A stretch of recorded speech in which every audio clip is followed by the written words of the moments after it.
الله الرحمن الرحیم. خوږو قدرمنو رویسان یوسف زی ستاسو په خدمت کې د ذوالفقار کیف ویډیوز نه دې وخت کې موږ د قومي وطن پارټۍ د پی کې 45 امیدوار حمید لالا حمید چیرمن سره د هغوی په ځای کې ناست یو. الیکشن دی، هلې ځلې دي، دونه منډې دي. موږ د دې شکریا ادا کوو چې په دومره قیمتي وخت کې دی موږ له ټایم راکړو. تپوس به کوو د حمید لالا نه، خو د هغې نه مخکې زه د دی پس منظر تاسو ته داسې وایم. 1961 کې دی محله زکریا خیل کې زیږېدلي دي. ابتدایي وختونه ځواني په دشمنو، بیا د هغې نه پس د کلي هلې ځلې د کلي دپاره چې کومه مسله راغلې ده هغې ته مخ په وړاندې د عوامي نیشنل پارټۍ سره د اول د سر نه د دی ملګرتیا، د هغې نه پس سیاسي هلې ځلې را روانې او اخري کې قومي وطن پارټي دی په 2011 کې جاین کړه. د دوی خدمات د هغه پارټۍ دپاره د چا نه پټ نه دي. نو قومي وطن پارټۍ دپاره چې کومې دونه منډې ووالې په هغې کې په دی باندې اعتماد وشو او د پی کې 45 ټکټ دی ته میلاو شو. یو ډېر ټف ټاسک حمید چیرمن ته میلاو شو. راځئ چې د حمید چیرمن نه د هغوی د دې الیکشن ته د ودرېدو، دې ته د راتلو څه مقصدونه دي. چیرمن صاحب یو خلک ولاړ دي، 15 تنه نور هم ولاړ دي. تاسو باندې قومي وطن پارټۍ اعتماد وکړو، ټکټ میلاو شو. دا راته ووایئ چې د الیکشن ته د راتلو مقصد، سیاست ته د راتلو مقصد او د پی کې 45 دا ټکټ چې تاسو ته کوم میلاو شو، دا دومره لوی اعتماد در باندې وشو، دې حوالې سره د خپلو خیالاتو اظهار لرو. بسم الله الرحمن الرحیم. ټولو نه مخکې خو زه تاسو ذوالفقار کیف ویډیوز ته او ستا روید بهی ته په خیرالي وایم او ستاسو ډېره شکریا ادا کوم چې تاسو موږ له ټایم راکړو. څومره پورې چې زما الیکشن ته د راتلو خبره ده، نو تاسو ما نه مخکې ووایئ چې په 2011 کې موږ NP نه تقریبا د دې ضلعې 74 کسان، دا زمونږ هغه وخت کې موږ لاړو چې کله د دې NP کې تنظیم نو شروع شو او په هغه تنظیم نو کې موږ د رحمان الله حاجي صاحب خلاف یو بلاک جوړ کړ او هغه بلاک کې موږ دا فیصله کړې وه چې دته به په دې ضلع کې خپل سړی ودرو او دا صدارت او دا چینج چې کوم دی دا تسلسل دا به ختمو. چونکې هغې جنګ کې موږ ناکام شو، هغه ډېره اوږده خبره ده او د هغه په شا باندې ټوله پارټي ولاړه وه. موږ سره تر اسپندیاره پورې د NP څومره ملګري د دې ضلعې کم د ضلعې دغه کار تعداد ته خلک چې دی هغوی ته ټولو ته پته ده د دې جنګ، بلکې په صوبه کې هم تر افراسی اب خټک دی، وجیدل دی الله وبخي، اعظم خان دی الله وبخي، حیدر خانم دغه موجوده دی. دې ټولو ته د جنګ پته وه، ځکه دا موږ یو ډېر اوږد جنګ کړی او جنګ موږ دې لا کو چې موږ ته کاپیانې راکوي پارم سازۍ دپاره او هغه شی برداشت ځکه نه کو چې هغه موږ ته دغه وخت کې موږ ته په دې پارټۍ کې په دغه شکل باندې دا یو ډکټیټرشپ ښکارېده، یو قبضه چې کوم دی اچولی شوي وه په اودو باندې. نو موږ اخري کې یو جنګ وکړو خو موږ ناکام شو د خبره لانډو او بیا موږ فیصله دا وکړه چې دا پارټي به پرېږدو. په دې دوران کې ټولو سیاسي ګوندونو ته دا علم و چې دا یو ډېر مضبوط ګروپ دی. په دې کې د پنجپیر سلیم لالا، جانزیب مانیرای، جمیل لالا، یاره زه به تا ته څه ووایم خو د هر حلقې نه 2 یا 5 یا 6 داسې شخصیات وو چې هغه سیاسیانو دپاره دوم قربانۍ ورکړې. ورور هم د دې پښتون قام دپاره شهید شوی دی. بیا هم چې کوم دی د کارونه چې کوم دي د سورم نو د عمر وخت سره خپل چې کوم دی د پښتنو دپاره محنت کړی دی او زه دا هم یو خبره نو شیرپاو خانم چې دا پیپل پارټای ته خیرباد ویلې او دینه تللی دی نو دا هم د پښتون د حقوقو په وجه باندې هغوی سره په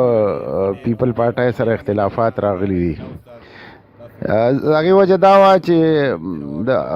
آل پاکستان په سطح کومه پارټي چې وي نو د هغوی او زمونږ تاسو وګورئ نو زمونږ د آل پاکستان په سطح کومې پارټۍ هم چې دي نو د هغې لیډرشپ ټول یا د پنجاب یا د سند نه دی. نو خود هغه چا سره چې اختیارات وي چا سره اقتدار وي نو هغه خپلې صوبې ته خپل هغه ضلعې ته یا خپل کام ته هغه خپل دغه چې کوم دي وسایل هغه وړي. نو په دغه وجه باندې شیرپاو خانم داسې څه مسالې سره راغلي وي او هغه راغلي نو موږ د هغې خبرې قدر وکړو چې دا دومره لویه پارټي پرېښوده اګر چې ما بل ورځ یو ځای کې اوسه پورې به په دې صوبه باندې د هغه قبضه وه خو چونکې هغه دغه لږ چې کوم دی د اقتدار هغه سوچ هغه پرېښوده او هغه قوت چې کوم هغه سره و هغې له علته ورکړه او راغې خپلو پښتنو سره د ملنګۍ په جامه کې کېناستم. نو موږ هم دغه فیصله وکړه چې موږ دویم کور د پښتنو جوړو ځکه چې دا مخکینی کوم تیر د پښتنو د سیاست او د پښتنو نارې دې خلکو پښتانه مایوسه کړل هغه هم تاسو نه پټ پناه نه دي ځکه چې پښتنو په تیر وختونو کې باچا خان بابا سره ولی خان بابا سره او زمونږ پورې مونږ یو ډېر لوی جدوجهد کړی دی نو هغه پښتنو ته د هغې څه صله میلاو نه شوه. نو بس موږ فیصله دا وکړه چې یو دویم لیډر د پښتنو جوړ کړو او رامخکې کړو. شیرپاو خان د دې پښتون کام دپاره څه کړي دي نو که تاسو وکتل نو د پښتون کام دپاره چې کله شیرپاو خان اقتدار کې راغلی دی نو د ګدون امازی کوم د ګدون سټیټ چې کوم دی د انډسټریل سټیټ دا یو ډېره لویه کارنامه ده ځکه موږ د روزګار دعوی هم کوي هره پارټي چې روزګار نو روزګار د ورکولو شکل هم دغه یو دی چې انډسټریل زونونه قایم شي کارخانې جوړې شي او خلکو ته مزدوري میلاو شي. بله هېڅ طریقه نشته د ملک کې هر سړی که وایي نو دروغ وایي چې زه به روزګار ورکوم څه کې به روزګار ورکوي روزګار له به ذرایع پیدا کول غواړي او دې وخت سره د روزګار دپاره ښه دغه چې کوم دی نو هغه انډسټریل دی. نو دا هم شیرپاو خان یو کارنامه ده. زه به دا ووایم چې د شاه منصور اسپتال چې نن پې دی باچا خان بورډ لګولی دی نو دا هم تاسو وګورئ څوک دا دعوه نشي کولی منتقل کړی شوی دی د صوابای نه او دا بلډینګونه چې کوم دغه شوي دي دا هم د شیرپاو خان کارنامه ده. داسې که د هغه نورې مړانې او پښتونولۍ ته وګورئ نو زما په خیال چې بیا پښتون کام د یو خصوصیت هر سړي کې خوښوي کم سړی چې مشرای دپاره ټاکي نو لومبې دا لمنې ګوري چې د نر هغه لیبل لومبې ګوري. نو که په دغه حوالې سره وګوري نو شیرپاو خان بیا هم د ټولو نه په اول نمبر دی. نو په دې وجه باندې موږ ډېرې خوبۍ په شیرپاو خان کې لیدي او موږ فیصله دا وکړه چې موږ شیرپاو خان سره شمولیت کوو. دا هغې کې بیا موږ چې کله شیرپاو خان سره میټینګونه وشو او دې کې میاس کې زموږ کوم چې کردار چا ادا کړو نو هغه علمزیب خان باجا الله دې وبخښي اوس وفات شوی دی. نو زموږ د دې ګروپ او د شیرپاو خان دی په په شرایط نو موږ دوه شرطونه کېښودل دي. یو شرط زموږ ملګرو دا فیصله وکړه چې دې پارټۍ له به نوم بدلوئ قومي وطن هغه وخت سره نوم ټاکلی شوی نه و خو دې له به نوم بدلو ځکه چې دا به اوس موږ د پښتون کام دپاره چې کوم دی یو پارټي جوړو. او دویم سره دا زما تجویز و دا ټول ملګري په دې ګواه دي چې زموږ دا پیور آی لیول کنال چې کوم دی د هغه میرې نیر چې ورته موږ کوم وو په دې کې زموږ د میرې د صوابای نه والې تر جلبای پورې دا اوبه چې کوم دي نو دا په دې کې به تلې روانې به وي خو چونکې موږ د دوره علاقې له دا اوبه نه راکولی کېدې هغې کوم تسلسل کې نه دم چې هغه وجه څه وه خو دومره به ووایم چې په هغې باندې قبضه چې کومه ده نو دا د مردان د نوابانو په هغې موږ پوهېدو له نوم چې کوم دی نو ورکې نوم به بل ږدو پی پی پی شین به ختمې دا دړه ده نو موږ د دړې سیاست نه کوو. بل دویم دا دی چې دا نیر چې کوم دی دا اوبه زموږ په نیر کې ځي نو دا اوبه به موږ له راکې الحمدلله دومره یو غیرتي سړی چې موږ داسې یو ډېر لږ قوت سره هغه دا معاهده وشوه او واده وشو او هغه دواړه وعدې هغه سر ته ورسولې. تاسو ته پته ده چې کله دی په حکومت کې رالل پی ټی آی سره شریک حکومت جوړ شو. سکندر خان شیرپاو ته چې کوم دی نو اریګیشن وزارت او دا واغستو په دې شرط باندې چې ماله به اریګیشن نه کوي ځکه چې زمونږ کم د اوبو مسله و نو دا بغیر د دې وزارت نه حل کېده. په هغې باندې سکندر خان کار شروع کړ او الله تعالی پکې کامیاب کړ. که ستاسو یادي نو ډېر زر تقریبا 3 میاشتې به شوې وې. ټي او سکندر خان نور د پاټای ټول مرګري د ثوابای دا موږ لاړو هلته یو افتتاح شو. ستاسو ته به یادی اخبارونو کې هم راغلي وو. بیا چې کله د دې دپاره فنډ منظور شو ایشین ډیولپمنټ بینک نه نو هغه به تاسو اخبارونو کې لیدلي چې اسحاق ډار او سکندر خان شیرپاو په هغې باندې هغه داسخطې کولې. هغه هم په دغه کې چې کوم دی اخبارونو کې راغلي وو.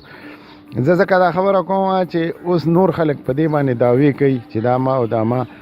نو دا غرونو ته دوام چې غلط دعوی نه دی پکار. د چا کار چې کوم دی نو دا پټیږي نه او دا نه څوک پټولی شي. نو مهرباني وکړئ چې دا کم کریډټ چې کوم دی نو دا هم شیرپاو خان لذي بقایا بس تر دغه پورې کم چې دی نو مونږ د شیرپاو خان 2 خبرې وې. اوس د هغې دپاره مونږ بس یو جدوجهد کوو. تعالی که هغسې حوالې سره ګورئ نو زه دا خبره هر ځای په میټینګونو کې هم کوم چې مخې ته نوې داسې څه ناره نشته چې بیا پې دا پښتون کام دوکه کړی شي. بله یو ډله به راپورته شي او نوې ناره به وکړي. نوې ناره هغه بس د تبدیلی په شکل کې د قوم له دوکه ورکړی شوه. اوس قوم لګیا دی دا ټولو پاټو په خپل خپل دغه کې حکومت کې تیر کړ مختلف وختونو کې. اوس ټول به خلک کوي ټول په کار دی چې د چا ښه حکومت کړی دی څوک چا رښتیا ویلي دی قوم ته چا قوم سره وعدې سرته رسولی دي. نو زمونږ خو چې څوره نظر وکړو نو د شیرپاو خان عمره کارونه چې کم دي که په دې صوبې په حوالې وګورې نو هم چا نه دي کړي ځکه اوس پنډونه هم ډېر دي او هغه زمانه کې چې کم دی نو پنډونه هم دومره نه وو وسایل هم دومره نه وو. بیا هم که تاسو د هغه وخت کارونه او د دې وخت کارونه دا کم کارونه ترقیاتي چې کړي دي نو د شیرپاو خان عمره نشي کېدی. کامیابي ورکي زما دې ده کې یو سوال جوړیږي. یو سوال دا دی چې د کامیابۍ نه پس چیرمین صاحب د نوجوانانو دپاره د غریبي طبقې دپاره د ځپلې شوي ولس دپاره ستاسو دپاره تاسو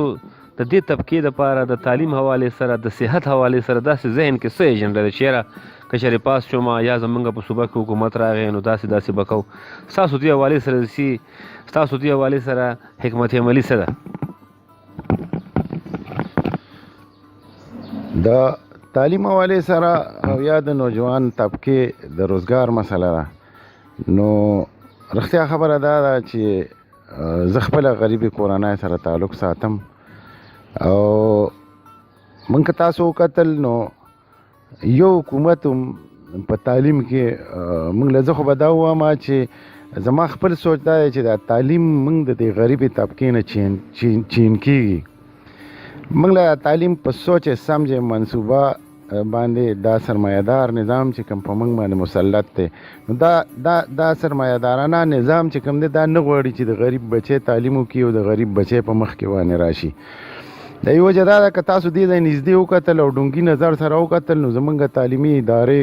کم سکولونه چې دي هغه یا کالج دی یا پرایمري ده یا های دی میډل دی تاسو وګورئ یول خو هغې کې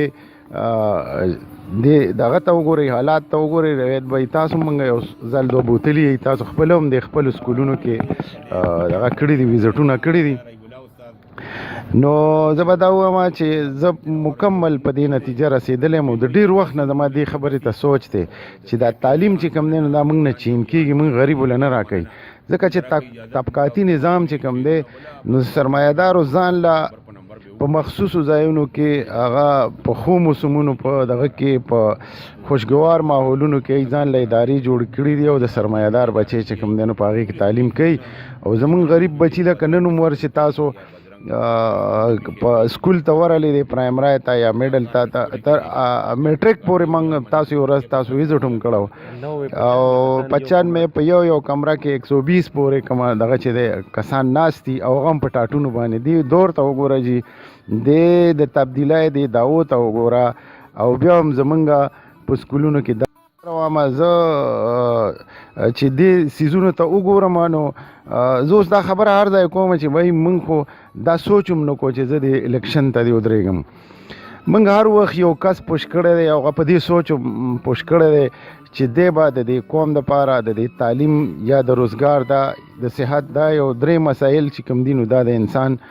بنیادي ضرورتونه دي. خو چونکې موږ چې کله هم هغه دلته نه لاړ شي نو یو خو موږ ووټ هم په داسې دغه ورکړی چې دی مالدار دی نو دله ووټ ورکوي. نو زه دا خبره اوس په میټینګونو کې هم کوم چې د خپلې طبقې نه د غریبې طبقې نه موږ څوک ونه لېږل چې هغه سره زموږ درد په سینه کې هغه ولیږو چې هغه غواړي دا چې زه د غریب بچی چې کوم دی نو دی پسمانده وساتم دی د غریب دغه شان دی د هغه طبقې نه بیا موږ دا ګیلې کوو چې یاره موږ د تعلیم یا د صحت په دې کې څه ونه شو. تاسو وینئ ټول د هر چا په مخ کې دا خبره. نو زه خو یقیني یو سوچ مې دا دی دا موږ اوس اخر کې دا فیصله وکړه چې بھائی ټول عمر کسان ایم پی ایګان هم جوړ کړل او هغه اسمبلو ته لاړ شي خو بیا واپس چې کوم دی نو هغه سره د قوم هغه سوچ نه چې په کوم سوچ باندې قوم هغه له وټ ورکړی نه هغه سره بیا هغه پالیسي او نه هغه پالیسي هغه کارآمد کولی شي. الټا بس موږ په دې دوکه کې چې ما ټرانسفارمر راړه او ما دې دی کې روډ وکړه او ما دې دی کې چې کوم دی دغه وکړل او ما تار راړه او ما کمبه راړه. نو اول خو شرم موږ له هر ایم پی ای چې شو هر یو سړی پارلیمنټیرین چې شو نو دا دعوا خو غلطه ځکه کوي چې زه ما هغه نو زه دا وایم چې دې خلکو د کوره دا پیسې نه راوړي دا خو زمونږ ټیکسونه دي او زمونږ خولې او زمونږ چې کوم دی موږ نه دا وصولای شوي دي او هغې نه یو فنډ جوړېږي هغه فنډ بیا استعمال کړي اړې خو دومره وشي چې دی یو داسې یو مطلب دا دی چې دغه وخت سره د سره یو دا د هغې دې په ذریعه دی د هلته نه هغه راواخلي او موږ ته دې ځای کېږي دا دعوې موږ له کوي. تعلیم تاسو وګورئ که تعلیمي ادارو کې د تیر سیشن د حکومت کې یو پرایمري سکول چرته هم نه دی جوړ شوی. تاسو ټولو ته پته ده. نو زه خو دا وایم چې دعوې یو شان دي او کردار بل شان روان دی. زه انشاءالله تعالی ما سره ډېر څه شته موږ ته دا مخې ته پرته ده. موږ په دې لاهور کلي کې زموږ د سکولونو د بلډینګ ډېر زیات کمی دی انتهایي کمی دی. سکول په کار دی نو ځمکه ورکوي د ګراوند دپاره ځمکه په پیسو اخیستی شي د یونین کونسل دپاره ځمکه په پیسو اخیستی شي چې حکومت ته د څه شي هم ضرورت وي اگر چې دا ادارې چې کومې راځي که تحصیل شکل کې که هغه ګراوند دی که هغه داسې نور هم سکول دی یا بل واحد ایجوکیشن ډپارټمنټ چې کوم دی نو په دې کې واحد چې کوم دی نو سکول دپاره ځمکه به دا هسې ورکوي. نو نن څوک دې ته نه تیارېږي چې زه 20-25-30 لاکو روپو کنال ځمکه چې کوم دی نو دا زه دغه له ورکم. نو زه دا خبره کوم چې د هرې ادارې دپاره ځمکه اخیستلی کېږي. د سکول دپاره دا یو پالیسي ده چې دا به هسې ورکوي. نو دا هم یو بهانه ده ځکه چې دې وخت کې څوک نه تیارېږي. نو دا د هغه نه جوړولو هغه خبره ده. په کار دا دي ما د تېر دغه کې کریم ته هم ویلي چې به دې ټولو ادارو دپاره ځمکه په پیسو حکومت هلي نو د سکول دپاره یې ولې نه هلي. خو د دې مطلب دا دی چې دغه سرمایهدار نظام چې کوم دی نو هغه نه غواړي چې دا ادارې جوړې شي او د غریب بچی تعلیم وکړي. نو انشاءالله تعالی زما اړه کې ډېر څه دي ځکه زه خپله غریب یم. زه د خپلو بچو په تعلیم باندې هم ډېر دردمند شوی یم ډېر خوږ یم او دا ته ایماني خبره کوم چې کوم ځای د چا بچی بې تعلیمه وینم یا د سرکاري سکولونو ته رواني او د خیرن خیچنې او شلیدلې سپلای او خیرنې جامې د غربت د وجې نه نو یقینا ډېر لوی درد راته ودرېږي چېرې د دې طبقاتي نظام د خاتمې دپاره جنګ به څوک کوي. داسې څوک شته نه او انشاءالله تعالی ما زه دا یقین سره وایم زموږ کردار د چا نه پټ نه دی. ما ټول عمر د هرې ادارې خلاف جګړې کړي دي. نن هم زه شروع دی هغه د درنګونو په شکل کې دی مینل په شکل کې دی. زمونږ د کلي ځمکې چې کوم دي هغه شګه ورته موږ وو میره ده په هغې باندې څو کسان مسلط شوي دي او غیر قانوني لیز په ورکول کېږي په هغې باندې مونږ د روژې نه مخکې مونږ روډ بند کړی و کیسونه هم پې داخل کړي دي په عدالت کې چې به دا شی دی ختم کړی شي نو هغې کې ما باندې اف آی آر هم شوی دی او دا زه به دا ووایم چې د دې دا درېیم اف آی آر دی چې په ما باندې په دې شکل کې وشو یو ځل مونږ رحمان الله حاجي صاحب کار بند کړی مونږ په ان پي کیو او دغه د ادینا روډ چې کوم دی لاهور ادینا روډ جوړېده نو هغې کې چې کوم هغه نقصانات په هغې مونږ خپه کېښوده او بیا مونږ کار بند کړ بیا هغه مونږ باندې اف آی آر وکړو هغې نه مخکې د تماکو دپاره مونږ یو جنګ شروع کړو نو ما هر وخت یو انقلابي اقدام او یو انقلابي قدم شاته هم ځان ته نه دي کتلي چې بچي به هم څه کوي کور کې به څه کوو او تاسو ولیدل زمونږ ډیره هم تاسو ولیده زمونږ غریبي هم تاسو ته ښکاري نو انتهایي غربت دی کمزوري ده مالي کمزوري هم ده سوچ دا کوو چې یاره یو پله یو طبقه را پاسېدلې ده او هغوی 40 کاله 50 کاله محنتونه وکړل دونه یې ووهل او یو ډېر دولت یې په ناروا طریقو باندې جمع کړه نن په غټو غټو ګاډو کې را پاسېدلي دي وایي زه مالدار یم مال اوټ راکړه ما سره دولت دی زما حق دی او واحد په دې ټولو امیدوارانو کې تاسو وکتل نو دې وخت سره زه داسې یو غریب سړی یم خو زه دا دعوه لرلی شم چې د کردار په بنیاد باندې زه وټ غواړم نو اوس کوم امتحان کې مې اچولی یقینا زه دا ملګرو ته هم دا خلک موږ په امتحان کې واچو چې دوی اوس هغه سرمایهدار نظام سره ملګرتیا کوي یا خپلې کوي او د ځان د خپلې طبقې نه یو سړی اسمبلی ته لیږي نو انشاءالله تعالی د ما کردار پټ نه دی د چا نه او ما کې داسې څه خویونه شته زه کله کله ملګرو ته ووایم چې که ډېر وخت را باندې لګي اسمبلی کې خو څه خبرې داسې دي د دې عوامو دپاره د دې حلقې دپاره دا جنګ به زه جوړوم او کیدای شي چې ما دی ته ووایي چې یا مې 6 میاشتې پس د اودین حکومت ختم کړي یا مې جیل ته ولیږي ځکه چې زه دا تاسو ته ښکاري ما ته ډېرې موقع د دولت د ګټلو میلاو شوي دي خو ما لته ورکړی زه ما دولت سره شوق نشته زه د اوورال د غریب سوچ کوم چې څنګه زه غریب ته ګورم نه چې دغه چې کوم دی معاشي حالات ښه شي نو که زما ورسره بیا ښه کېږي ښه دي شي خو چې دا ګاونډي زما دا زما لارو کوڅو کې زما د کلي زما د علاقې زما د حلقې خلک د زوړ کردار د ما شته پټ نه دی د دروغو دعوې نه کوم دې ټولو ته معلومې دي اوس هم تاسو ته پته ده چې رویت بهی چې دغه کلي په دې درنګونو باندې تاسو وګورئ واحد زه په دې د کلي په امیدوارانو کې زه دا دعوه لرم چې دغه مین خلاف ما تقریبا 3-4 کاله جدوجهد وکړو د کله چې موږ د قومي وطن پارټۍ مشترکه حکومت او پی ټي آی سره انیسا صاحب زموږ مین وزیر وه نو هغه وخت موږ راوستې او 2.5 کاله دا درنګونه موږ بند کړي خو چې کله حکومت نه لاړل نو پرویز خټک دي دلته بیا اسد کیسر څوک راوسته او بیا یې هغوی له لیز ورکړه او بیا هغه شی چالو شو او بیا زه به دا ووایم چې کومو کسانو مینرل درنګونه چلی نو هغه خلکو خلاف غونډ کلی چې دی نو ما سره ولاړ دی خو هغه نه دي خو صرف هغه زمونږ رونه د ان پي کم رونه چې کم دي نو د هغه درنګونو والا سره ولاړه کوي او زه عام کلي سره ولاړم نو اوس عام کلي باندې انصاف دی چې دی څه کوي د خپل کلي د جایداد د خپل ځمکې د خپل کم دغه چې د بچاو دپاره اوټ ورکوي یا دی په دې خوشحاله دي چې موږ ته د دغسې نقصان نه سي خو سرمایهدار نظام چې کوم دی نو د دی خوښ دی اوس دا فیصلې په دغې خلکو باندې خو زه انشاءالله تعالی یو جدوجهد زما یو سینه کې یو ارمان دا پروت دی زموږ بعضې وروڼه وایي چې زموږ منبري ارمان دی او زما ارمان دا دی چې زه وښیم دې کام ته چې مشري څه ته وایي منبري څه ته وایي د منبری پاور څه شی دی او د دې غریب تپوس څوک کوي دا انشاءالله تعالی زما دا ارمان دی زما منبري ارمان نه دی مې صاحب یقینا چې کوم سوچ لري د غریبي طبقې دپاره د نوجوانانو دپاره یا د کلي او د علاقې په سطح باندې یقینا چې موږ د هغې پذیرایي کوو د هغې موږ اپریسیشن کوو ولې چې یو ډېر ښه سوچ لري قومي وطن پارټي د دې تنظیمونه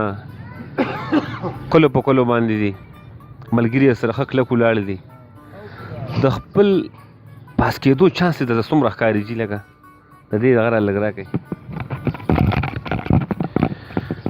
قومي وطن پارټي خو تقریبا مونږه د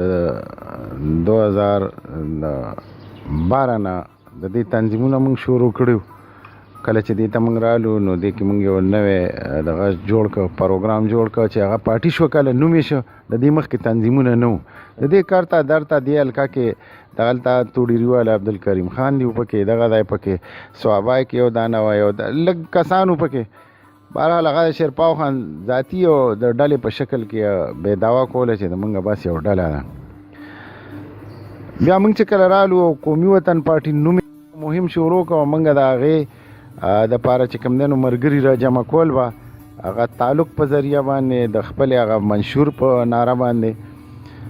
نو وخت سره مونږ یو ډېر لوی سټرګل وکړو او الیکشن تر تیاري پورې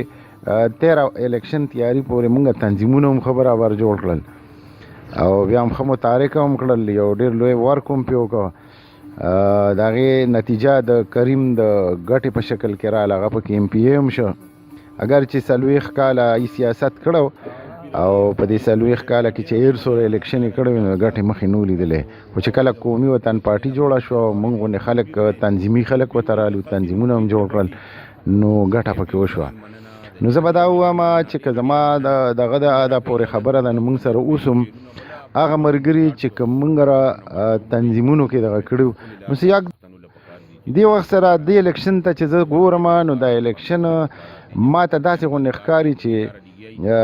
پاټو د ټولو پاټو نه د خلکو داسې هغه یقین غوندې پاسېدلی، غیر یقیني غوندې صورتحال دی. نو زه خو دا دعوا کولی شم الحمدلله چې زه به دا ووایم چې د 87-88 نه ما په 88 کې 87 کې د بلدیاتو الیکشن کړی او هغه وخت زه ډېر ینګ وم او زه هغه وخت چیرمین وم، یونین کونسل جوړ شوم، ټولو تاسو ته پته ده، ډېر ینګ دغه کې وم. دا هغه وخت نه ما یو دو شروع کړی دی، یو خدمت کوم. مختلف وختونو کې مې بعضې الیکشن هم کړي دي، خو حالات په داسې شو چې یو ځل یو الیکشن مو که ماته میلاو شو د 13 دغه کې بلدیاتو کې 20-25 اوټونو باندې موبایله. ځکه پارټي چې کومه وه نو په لاهور کې داسې ډېره مضبوطه نه وه، خو بیا هم ما د یو ډېر دروند قوت دغه وکړو، مقابله وکړه. هغه د شیرام دی کمپرس پیالی نه زموږ ورور چې ولاړو او هغه سره بیا کوم هغه د کلي کوبرا چې کوم ما یاره د یو خبره کوم خفه کېږئ به نه، زما سیاست داسې غوندې دی چې زه د خپل سیاست په داسې یو ډګر ودرولی یم چې زما په دې حلقه کې هم د حلقې په سطح هم زه وایم، خو خصوصا کلي کې تاسو ته ښکاري چې زما دلته زموږ په دې حلقه کې داسې خلک دي چې هغوی د خپل دولت په زور باندې یو تسلط کوشش کوي. نو زما دغه خلکو سره ټول عمر چې کوم دی نو جګړه یي، هغه خلکو ما سره اختلافات دي، زما او د هغوی سوچ یو کېږي نه. نو که کله هم زه داسې یو حالاتو ته مخ کېږم او د دغه خلکو مخې ته راځم نو دا منم چې نو ګټه په ډېر کم څه باندې سره د ډېر دولته، سره د ډېر شهرته، سره د ډېر قوته 20-25 اوټو باندې نو دا ما خپله ګټه وګڼله. نو زه انشاءالله تعالی چانس ډېر دی پاس کېدو، د پاس کېدو چانس د پاټای خبره هم کوله. پارټي د موږ ښه مضبوطه ده، موږ سره په هر یونین کونسل کې ښه مضبوط 2-4-5 کسه شته. بله خبره ما دا کوله چې دا الیکشن چې کوم دی نو د پاټو ماته نه ښکاري، دا ماته د تعلقاتو ښکاري. اگر چې زه په نښه د پارټای ولاړم، اگر چې یو بل ورور په بله نښه ولاړي، اگر چې بل په بله نښه ولاړ دی، خو په لاندې سطح د خلکو هغه د پاټو نه هغه یقین پاسېدلی دی. نو سړي ته خلک ګوري او دې ته ګوري چې دې سړي څومره ورک دی، د څومره خدمات. انشاءالله تعالی مطمئن یم د یو جنګ په پوزیشن ولاړم او ګټه او تاوان چې دا د الله اختیار کړي دغه دعوه نه کوم، بالکل دغه سره مې دعوه هم پې نشته او د جنګ په پوزیشن یم. انشاءالله تعالی یو جنګ کوم او کوشش هم دا دی چې د قومي وطن پارټۍ دا جنډه په دې علاقه کې، په دې ضلع کې او خصوصا زموږ په PK 45 کې دا لهراو شي انشاءالله. چرمن صاحب د کلي په سطح باندې که موږ وګورو نو د لاهور کلي نه تقریبا 15 کینډیډیټس ولاړ دي. یو ګمبیر صورتحال دی، تاسو بوس کوئ، یو ګمبیر صورتحال دی. عزیز ولی پریشانه خاندانونه پریشانه نه څوک کلاو په فرنټ راتلی شي هر یو کس د دې حوالې سره چې ستاسو څه موقف دی رویل بھائی ډېر ښه سوال دی وکړو او ډېر ضروري سوال دی زه به په دې حوالې سره ووایم تاسو ته به هم یادې کېدی تاسو هم زما د خولې داسې کله اورېدلي د 2013 نه مخکې ما دا یو مهم شروع کړی چې به زمونږ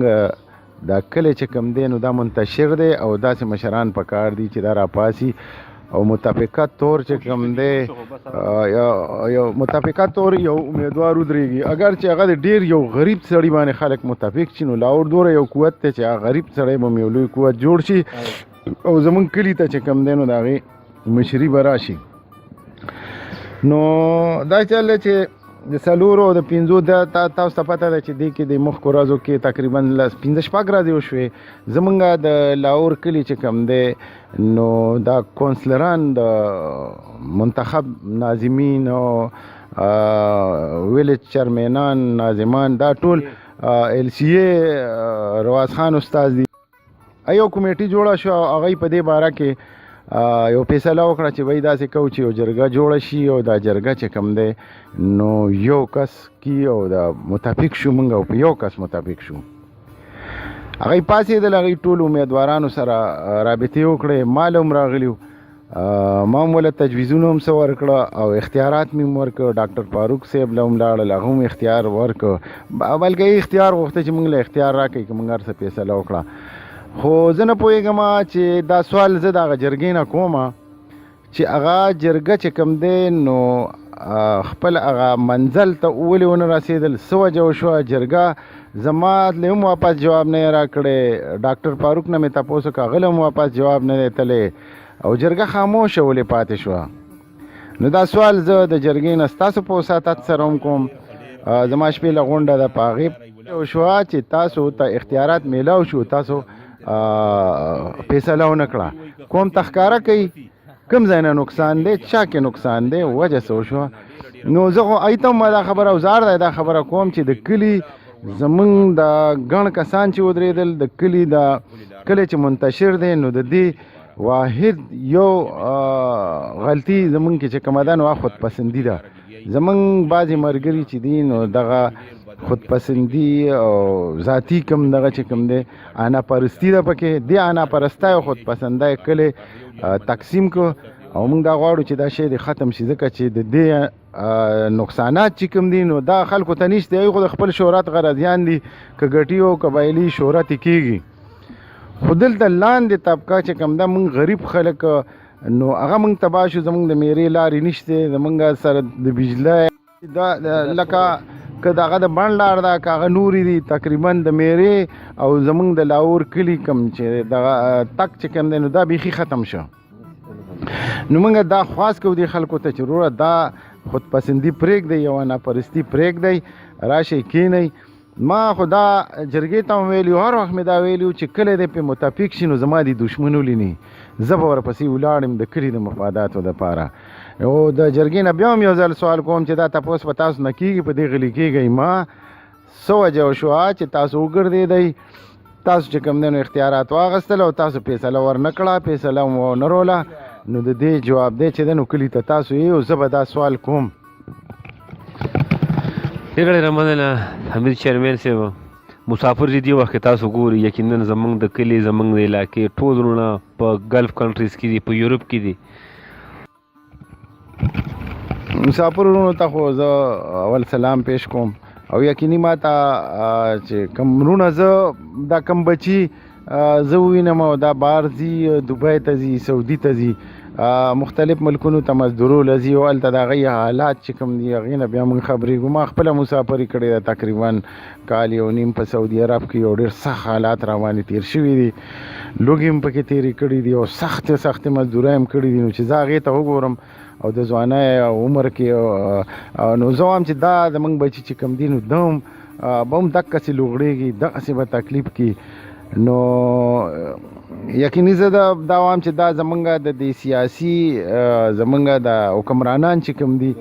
نو دا د دوی ناکامي ده او دا موږ سره یو ظلم دی او زه کله کله دا وایم چې یاره دا خلک بار نه تللی چې دوی دا ینګ جنریشن دا راپاسي زه ولې چې کوم دی نو د بل بلاک اوچتوم د بل چې کوم دی نو ټاټکي اوچتوم او مسافرای کوم او په تنګو ځایونو کې شپې کوم نو په غرمو باندې کارونه کوم دا ولې به زما ملک نه دی زه د ملک له ټیکس نه ورکوم زه د ملک کې پیدا نه یم تاسو وګورئ چې یو لیډر چې کوم دی نو نن په هغه باندې د اربونو ډالرې چې کوم دی نو کرپشنونه راوتي دي او ملک چې کوم دی نو ما خبره دی ته وی چې د یو لیډر دغه درې څلور پارټۍ دي درې څلور لیډران دي چې هغه دا ملک وخوړه نو د یو لیډر هم دا اساسي چې راغونډ شي نو دا پاکستان په د قرض نه خلاصيږي د بل هغه چې راشي هغه په دې خزانو کې واچي نو پاکستان به یو لوی صنعتي ملک جوړ شي دا بچي به زموږ چې کوم دی راشي نو زه خو دې بچو ته خواست کوم چې بهی ځئ ما راځئ کښېنئ او پاسو ما سره ودرېږئ او یو تحریک شروع کوو د دا طبقاتي نظام چې کوم دی دا موږ له حقوق نه راکوي موږ به دغسې نو زه ډېر زیات خفه شم چې کوم سړی بهاري او د مور پلار نه لري بعضې پکې د بچو نه لري بعضې پکې نو مطلب دا دا مسافري ډېر ګران کار دی او ډېره د غریبۍ هغه حالات او ډېره غریبي چې دا بهر ځي نو په دغه ما ته یقینا ډېر درد ودرېږي زه وایم چې دی د بچي لري زموږ د بچو لري زموږ د وروڼو لري الله تعالی په دې خپل ملک کې ثواب وکړي ډېره مهرباني ډېره مننه قدرمنو د حمید چیرمین صاحب خبرې تاسو تفصیلي واورېدې که هغه د صحت حوالې سره دي که د تعلیم حوالې سره دي که د روزګار حوالې سره دي که د مسافرو دپاره د یو ریلیف حوالې سره دي که د دې امیر طبقې نظام خلاف د اواز اوچتولو حوالې سره دي دوی سره یو ډېر جامع سوچ دی او یو ډېره ښه منصوبه لري او الله دې دوی له کامیابي ورکړي د دوی په سوچ کې د دوی په فکر کې پروګرام ستاسو نه اجازت غواړي چېرته چې مې خوشحاله او آباد اوسئ که پروګرام هم خوښ شوی وي نو پروګرام شیر کړئ یقینا ښکلي کمنټس موږ به انتظار کوو او داسې سوالونه چې هغه ستاسو په ذهن کې وي ستاسو په زړه باندې وي هغه تاسو په کمنټس کې لیکلی شئ او موږ له یو داسې دغه راکړئ یو مقرر الله کې چې موږ هغه سوالونه د هغه امیدوارانو نه وکړو ولې چې دا به موږ سره آن د ریکارډ څیزونه چې سبا رب العالمین دی له کامیابي ورکړي نو کم از کم موږ سره به دا یو پروف وي چې تاسو په پلان کې ټایم کې په پلان کې وخت کې دا ویلیو نو موږ سره په دې کې ملاتړ شئ پروګرام ډېر شیر کړئ او چې کم ځای یې خوشحاله او آباد اوسئ د لوی الله په امان